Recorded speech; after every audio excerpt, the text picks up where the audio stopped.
Good evening বন্ধুরা। আজ হলো 14 আগস্ট শুক্রবার। আজকের সন্ধ্যার বিশেষ বিশেষ খবর হলো অরুণোদয় প্রকল্পের সুবিধাভোগীর তালিকা থেকে প্রায় 8,000 মুসলিম মহিলার নাম বাদ দেওয়ার অভিযোগ তুলে প্রতিবাদে সরব হলো আসাম মজুরি শ্রমিক ইউনিয়ন। ধর্মের ভিত্তিতে নাম বাদ দেওয়ার কোনো বিধান সরকারি নির্দেশিকায় না থাকা সত্ত্বেও সংশ্লিষ্ট মহিলাদের তালিকা থেকে বাদ দেওয়া হয়েছে বলে অভিযোগ সংগঠনের। বাদ পড়া যোগ্য মহিলাদের নাম পুনরায় তালিকাভুক্ত করার দাবিতে হাইলাকান্দির জেলা আয়ুক্তের কাছে স্মারকপত্র দিয়েছে সংগঠনের জেলা কমিটি।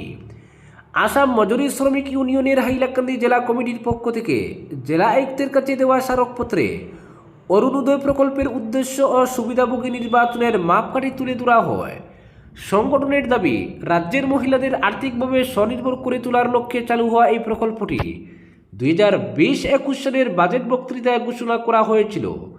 পরবর্তীতে 2020 সালের 14 আগস্ট আসামের রাজ্যপালের আদেশে প্রকল্পের উদ্দেশ্য ও সুবিধাভোগীদের যোগ্যতার বিষয়গুলি নির্ধারিত হয়। স্মারকপত্রে উল্লেখ করা হয়েছে, সুবিধাভোগী নির্বাচনের ক্ষেত্রে ধর্ম, বিশ্বাস বা পরিচয়ের ভিত্তিতে কোনো শর্ত রাখা হয়নি, বরং লিঙ্গ, আর্থিক অবস্থা ও প্রাপ্তবয়স্ক হওয়ার মতো নির্দিষ্ট যোগ্যতার ভিত্তিতে এই সুবিধাভোগী নির্বাচন করার কথা বলা হয়েছে। সংগঠনের বক্তব্য অনুযায়ী সুবিধাভোগীকে আসামের স্থায়ী বাসিন্দা এবং বর্তমানে রাজ্যে বসবাসকারী হতে হবে, পরিবারের বার্ষিক আয় 2 লক্ষ টাকার কম এবং সংশ্লিষ্ট মহিলা সদস্যের একটি ব্যাংক অ্যাকাউন্ট থাকাও যোগ্যতার অন্যতম শর্ত বলে স্মারকপত্রে উল্লেখ করা হয়েছে। কিন্তু সংগঠনের অভিযোগ, এই নির্ধারিত যোগ্যতার সঙ্গে ধর্মীয় পরিচয়ের কোনো সম্পর্ক না থাকা সত্ত্বেও প্রায় 8,000 মুসলিম মহিলার নাম সুবিধাভোগীর তালিকা থেকে বাদ দেওয়া হয়েছে।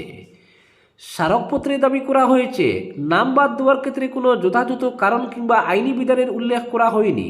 এই ঘটনাকে স্বেচ্ছাচারী ও অনিবার্য বলে অভিযোগ করেছে আসাম মজুরি শ্রমিক ইউনিয়ন।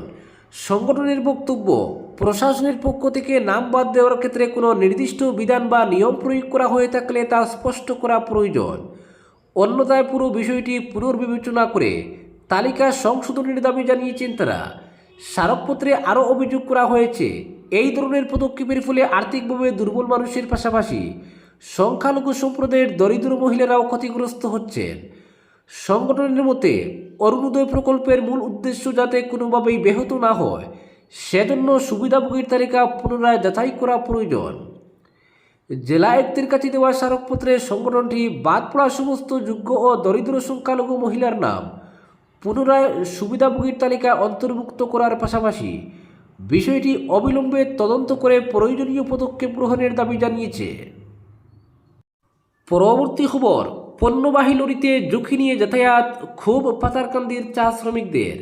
স্বাধীনতার 80 বছর পূর্তিতে যখন দেশ জুড়ে স্বাধীনতা দিবস উদযাপনের প্রস্তুতি চলছে, তখনও বৃহত্তর পাতারকান্দি এলাকার চা বাগান শ্রমিকদের দৈনন্দিন জীবনের একটি চিত্র যেন ঔপনিবেশিক আমলের বাস্তবতাকেই মনে করিয়ে দিচ্ছে। শিক্ষা, স্বাস্থ্য ও যোগাযোগ ব্যবস্থায় কিছুটা উন্নতি হলেও চা বাগান শ্রমিকদের নিরাপদ যাতায়াতের ক্ষেত্রে এখনও নানা অভিযোগ রয়েছে।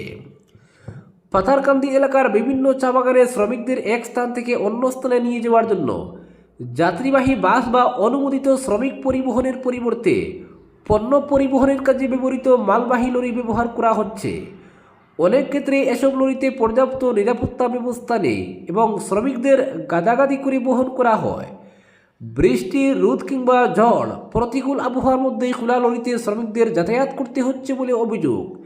এতে দুর্ঘটনার আশঙ্কার পাশাপাশি শ্রমিকদের নিরাপত্তা ও মর্যাদা নিয়েও প্রশ্ন উঠছে। শ্রমিকদের কথায়, আমরা মানুষ নই, যেন মালামাল পরিবহন করা হচ্ছে। শিশু, বৃদ্ধ ও নারী সবাইকে একইভাবে খোলা লরিতে নিয়ে যাওয়া হয়। এমনিতেই হাজিরা কম, তার উপর অবহেলা, সব সহ্য করে আমাদের কাজ করতে হবে। তাদের অভিযোগ, বছরের পর বছর ধরে এ ধরনের ব্যবস্থা চললেও বিষয়টি নিয়ে কার্যকর উদ্যোগ চোখে পড়ছে না। চা বাগান শ্রমিকদের একাধিক ইউনিয়ন ও সংগঠন থাকলেও নিরাপদ পরিবহন ব্যবস্থা নিশ্চিত করার দাবিতে মালিক পক্ষের সঙ্গে কার্যকর আলোচনা কিংবা প্রশাসনের কাছে জোরালো দাবি তোলার বিষয়টি নিয়ে প্রশ্ন উঠেছে। অন্যদিকে দেশের বিভিন্ন প্রান্তে বড় বড় শিল্প প্রতিষ্ঠান ও বেসরকারি সংস্থায় কর্মীদের যাতায়াতের জন্য বাস বা নির্দিষ্ট পরিবহন ব্যবস্থা চালু রয়েছে। তাহলে পাতারকান্দির চা বাগান শ্রমিকদের জন্য একই ধরনের নিরাপদ পরিবহন ব্যবস্থা কেন নিশ্চিত করা হচ্ছে না? এই প্রশ্নই এখন সামনে আসছে। শ্রমিকদের একাংশের আশঙ্কা, পরিবহন খাতে ব্যয় কমিয়ে উৎপাদন ও মুনাফা বাড়ানোর লক্ষ্যে কি তাদের নিরাপত্তার বিষয়টি উপেক্ষা করা হচ্ছে?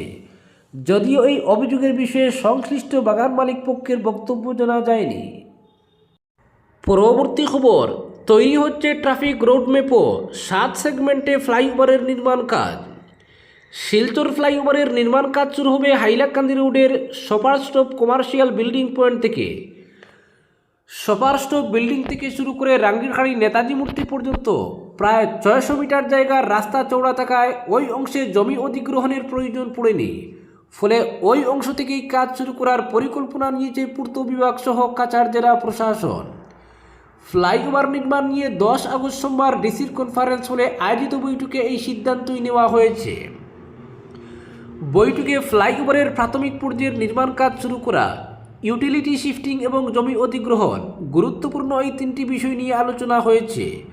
পূর্ত বিভাগ সূত্রে জানা গেছে, নাগরিক সমস্যা কম করার লক্ষ্য নিয়ে ফ্লাইওভারের নির্মাণ কাজ হবে ধাপে ধাপে 400 থেকে 450 মিটারের ব্লক বানিয়ে। একটি ব্লকের কাজ পুরোপুরি শেষ করে তবেই যাওয়া হবে পরবর্তী ব্লকে। ক্যাপিটাল পয়েন্ট থেকে রাঙ্গিরখাড়ি হয়ে সুপার স্টপ বিল্ডিং পর্যন্ত 3.2 কিলোমিটার লম্বা ফ্লাইওভারকে ভাগ করা হবে মোট 60টি সেগমেন্টে।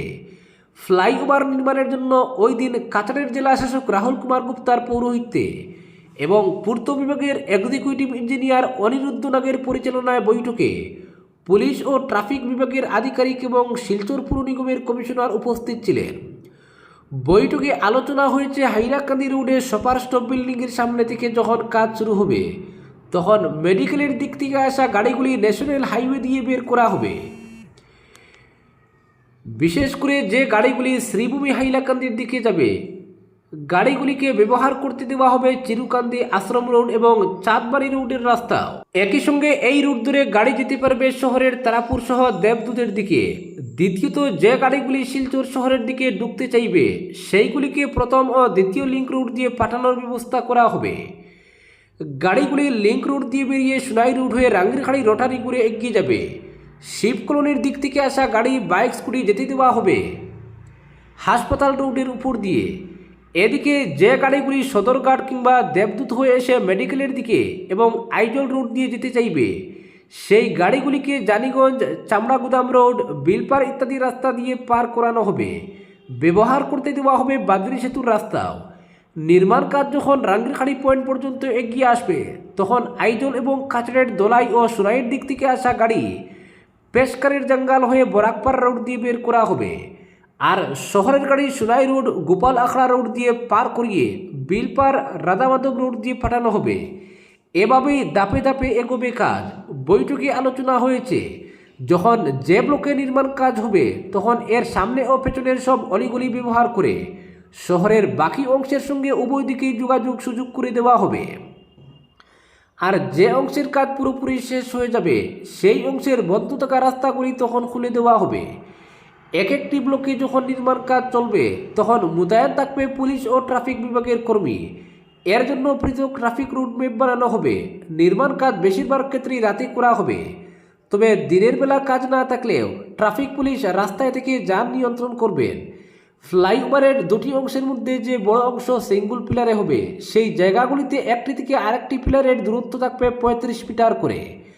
আর ক্যাপিটাল পয়েন্ট থেকে প্রেমতলা পর্যন্ত অংশটি যেহেতু পোর্টাল ফ্রেমে হবে ফলে ওই অংশে এক একটি পিলার পড়বে 25 মিটার দূরত্বে। সিঙ্গল পিলারের পাশ হবে 1.5 ডায়ামিটার, 0.750 মিলিমিটার পাশ হবে পোর্টাল ফ্রেম অংশের পিলারের। পিলারগুলি কোথায় কোথায় পড়বে এ নিয়ে ব্যবসায়ী ও দোকানদারদের মনে শঙ্কা রয়েছে। বৈঠকে আলোচনা হয়েছে রাস্তা আর দোকানের মাঝখানে 1.5 মিটারের ফুটপাত থাকবে। আজকের বিশেষ সংবাদ এখানেই সমাপ্ত।